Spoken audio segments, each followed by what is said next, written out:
നിങ്ങൾക്ക് സംസ്ഥാനത്തിൻ്റെ ഒരു മന്ത്രിയാകണോ എന്ന് ഏതെങ്കിലും ഒരു രാഷ്ട്രീയ നേതാവിനോട് ചോദിച്ചാൽ വേണ്ട എന്ന ഉത്തരം ആരും പറയും എന്ന് തോന്നുന്നില്ല. പറയുന്നവരുണ്ടാകാം, പക്ഷേ ഇന്നത്തെ സ്ഥിതിക്ക് ഒരു സംസ്ഥാനത്തിൻ്റെ ക്യാബിനറ്റ് റാങ്കോടുകൂടിയുള്ള ഒരു മിനിസ്റ്റർ ആവുക എന്ന് പറഞ്ഞാൽ അത് വലിയ കാര്യമാണ്, വലിയ ഉത്തരവാദിത്വമാണ്. എന്നാൽ പോലും അത് വലിയ ഒരു കാര്യമാണ്.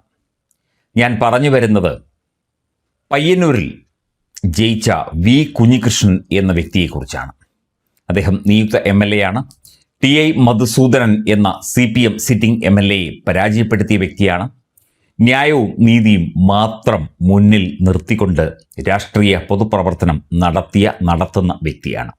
കഴിഞ്ഞ 50-ലധികം കൊല്ലമായി അദ്ദേഹം ഒരു തെരഞ്ഞെടുപ്പിൽ പോലും മത്സരിച്ചിട്ടില്ല. അത് അദ്ദേഹം തന്നെ പറയുന്നുണ്ട്. ഞാൻ ഒരു തെരഞ്ഞെടുപ്പിലും മത്സരിച്ചിട്ടില്ല. ഒരു വേള TI മധുസൂദനൻ അല്ലായിരുന്നു CPMന്റെ അല്ലെങ്കിൽ ഇടതുപക്ഷത്തിന്റെ സ്ഥാനാർത്ഥി എങ്കിൽ പോലും ഞാൻ മത്സരിക്കുകയില്ലായിരുന്നു എന്നാണ് വി കുഞ്ഞികൃഷ്ണൻ പറയുന്നത്. അദ്ദേഹം UDFന്റെ പിന്തുണയോടെ വൻപിച്ച ഭൂരിപക്ഷത്തോടെ പയ്യന്നൂരിലെ ജനങ്ങൾ അദ്ദേഹത്തിന് വോട്ട് ചെയ്തു. അദ്ദേഹം വിജയിച്ചു. ഇന്ന് നിയുക്ത മുഖ്യമന്ത്രി VD സതീശൻ അദ്ദേഹത്തെ സന്ദർശിച്ച് അഭിനന്ദനങ്ങളും സ്നേഹങ്ങളും അറിയിച്ചു.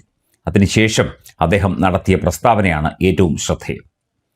ഞാൻ ശ്രീ VD സതീശനോട് എൻ്റെ നാട്ടിലെ ആളുകളുടെ പ്രശ്നങ്ങളെക്കുറിച്ച്, എൻ്റെ നാടിൻ്റെ വികസനവുമായി ബന്ധപ്പെട്ട പ്രശ്നങ്ങളെക്കുറിച്ച് സംസാരിക്കും, ഇനിയും സംസാരിക്കും. താങ്കൾ മന്ത്രിയാകുമോ എന്ന മാധ്യമങ്ങളുടെ ചോദ്യത്തിന് ഞാൻ തെരഞ്ഞെടുപ്പിൽ മത്സരിച്ചത് മന്ത്രിയാകാനല്ല, ജനങ്ങളുടെ ക്ഷേമത്തിനു വേണ്ടി എൻ്റെ നാട്ടിൽ നിന്നുകൊണ്ട് എൻ്റെ നാടിനു വേണ്ടി പ്രവർത്തിക്കാനാണ് എന്ന് വി കുഞ്ഞികൃഷ്ണൻ എന്ന സഖാവ് ഉറക്കെ വിളിച്ചു പറഞ്ഞു. ഇതല്ലേ യഥാർത്ഥ പൊതുപ്രവർത്തനം, യഥാർത്ഥ രാഷ്ട്രീയം? അല്ലെങ്കിൽ അത്തരത്തിൽ ആഗ്രഹങ്ങളില്ലാതെ അല്ലെങ്കിൽ മറ്റ് നേട്ടങ്ങൾ ആഗ്രഹിക്കാതെയുള്ള രാഷ്ട്രീയ പ്രവർത്തനം, പൊതുപ്രവർത്തനം എന്ന് പറയുന്നത് ഇതല്ലേ? ഇതാണ് സഖാവ് വി കുഞ്ഞികൃഷ്ണനെ വ്യത്യസ്തനാക്കുന്നത്. അദ്ദേഹം ജയിച്ചത് ഇതുകൊണ്ട് തന്നെയാണ്. ധനരാജ് എന്ന് പറയുന്ന യുവാവിൻ്റെ രക്തസാക്ഷി ഫണ്ടിൽ ലക്ഷങ്ങളും കോടികളും വെട്ടിച്ച് പുട്ടടിച്ച TI മധുസൂദനൻ എന്ന CPM MLA, ഇയാൾക്കെതിരെയും പാർട്ടിയുടെ വികലമായ നയങ്ങൾക്കെതിരെയുമായിരുന്നു വി കുഞ്ഞികൃഷ്ണൻ്റെ പോരാട്ടം. ആ പോരാട്ടത്തിന് ജനങ്ങൾ ഒപ്പം നിന്നു, സഖാക്കളും ഒപ്പം നിന്നു, UDFും ഒപ്പം നിന്നു. അങ്ങനെ വി കുഞ്ഞികൃഷ്ണൻ വിജയിച്ചു. വിജയിച്ചത് പയ്യന്നൂരിലെ ജനങ്ങളാണ് എന്ന് അദ്ദേഹം ആവർത്തിച്ചു പറയുന്നു. നാടിനു വേണ്ടി, നാട്ടുകാർക്ക് വേണ്ടി, നാടിൻ്റെ വികസനത്തിന് വേണ്ടിയാണ് താൻ പ്രവർത്തിക്കുക. തീർച്ചയായിട്ടും തനിക്ക് അതിനുള്ള എല്ലാ അന്തരീക്ഷവും ഒരുക്കിത്തന്ന നാട്ടുകാർക്ക് നന്ദി പറഞ്ഞുകൊണ്ടാണ് ഓരോ പ്രകടനത്തിലും ഓരോ പ്രസംഗത്തിലും അദ്ദേഹത്തിൻ്റെ വാക്കുകൾ ഇങ്ങനെ പുറത്തുവിട്ടുകൊണ്ടിരിക്കുന്നത്.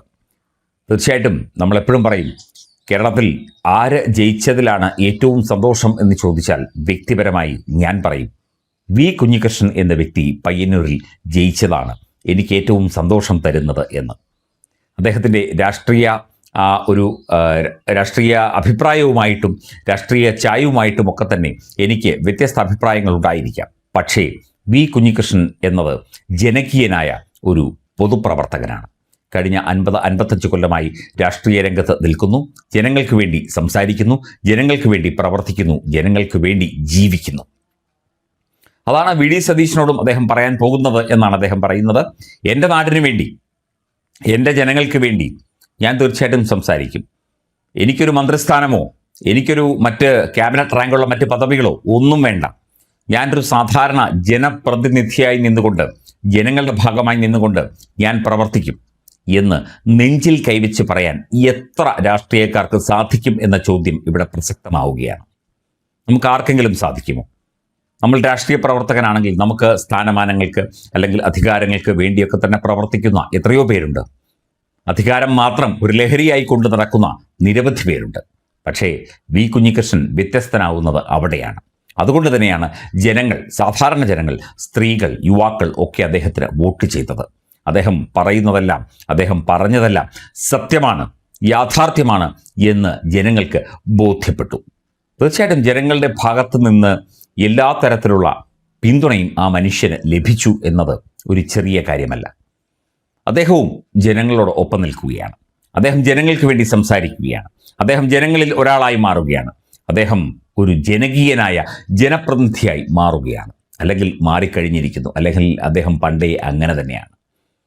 അദ്ദേഹത്തിന് മന്ത്രിസ്ഥാനം വേണ്ട, മറ്റ് സ്ഥാനമാനങ്ങൾ വേണ്ട, ഒന്നും വേണ്ട. അദ്ദേഹം ജനങ്ങളിൽ ഒരാളായി നിന്നുകൊണ്ട് ജനങ്ങൾക്ക് വേണ്ടി പ്രവർത്തിക്കാൻ എന്നേ തീരുമാനമെടുത്തു കഴിഞ്ഞു. ആ തീരുമാനത്തിന് പുറത്താണ്, അല്ലെങ്കിൽ ആ തീരുമാനമാണ് ജനങ്ങൾ അംഗീകരിച്ചത്, ജനങ്ങൾ മുഖവിലക്കെടുത്തത്. ടി.ഐ. മധുസൂദനൻ എന്ന വ്യക്തി കാണിച്ച അഴിമതികൾ, അല്ലെങ്കിൽ അദ്ദേഹം കാണിച്ച ജനവിരുദ്ധ നയങ്ങൾ പയ്യന്നൂരിലെ ജനങ്ങൾ തള്ളിക്കളഞ്ഞിരിക്കുന്നു. തോറ്റു തുന്നമ്പാടി മധുസൂദനൻ. സഖാവ് മധു ഉറപ്പായിട്ടും ജയിക്കും എന്ന് പി കെ ശ്രീമതി ടീച്ചർ ആവർത്തിച്ച് വ്യക്തമാക്കി. പക്ഷേ സഖാവ് മധുവിനെ ജനങ്ങൾ ജയിപ്പിച്ചില്ല. കാരണം ഇയാൾ ഒരു അഴിമതിക്കാരനാണ്, ഒരു സ്വജനപക്ഷപാതക്കാരനാണ്. ഇയാൾ ഒരു രാഷ്ട്രീയ പൊതുപ്രവർത്തകൻ എന്നുള്ള ലേബലിൽ അറിയപ്പെടേണ്ട വ്യക്തിയല്ല എന്നുള്ള കാര്യം ജനങ്ങൾക്ക് മനസ്സിലായി. അതുകൊണ്ട് സഖാവ് വി കുഞ്ഞികൃഷ്ണനെ അവർ തിരഞ്ഞെടുക്കുകയായിരുന്നു. നമ്മളെപ്പോഴും പറയും യഥാർത്ഥ കമ്മ്യൂണിസം, യഥാർത്ഥ കമ്മ്യൂണിസ്റ്റ് ആശയങ്ങളോടൊക്കെ തന്നെ നമ്മൾ ചേർന്ന് നിൽക്കും. യഥാർത്ഥ കമ്മ്യൂണിസം എന്നത് ജനകീയമാണ്. പക്ഷേ ഇവിടുത്തെ കമ്മ്യൂണിസ്റ്റുകാർ ഒരിക്കലും ജനകീയരല്ല. ജനകീയനായ ഒരു കമ്മ്യൂണിസ്റ്റിനെയാണ് പയ്യന്നൂരിലെ ജനങ്ങൾ തിരഞ്ഞെടുത്തത്. അതാണ് വി കുഞ്ഞികൃഷ്ണൻ. അദ്ദേഹത്തിൻ്റെ വാക്കുകളിൽ വി ഡി സതീശനെ കണ്ട് സംസാരിച്ചതിലുമൊക്കെ തന്നെ അതാണ് നമുക്ക് മനസ്സിലാകുന്നത്. അദ്ദേഹം ജനങ്ങൾക്ക് വേണ്ടി നിലകൊള്ളും. അന്നും ഇന്നും നിലകൊണ്ടിട്ടുണ്ട്, ഇന്നും നിലകൊള്ളും, നാളെയും നിലകൊള്ളും. അതിനാണ് അദ്ദേഹത്തെ ജനങ്ങൾ തിരഞ്ഞെടുത്തത് തന്നെ.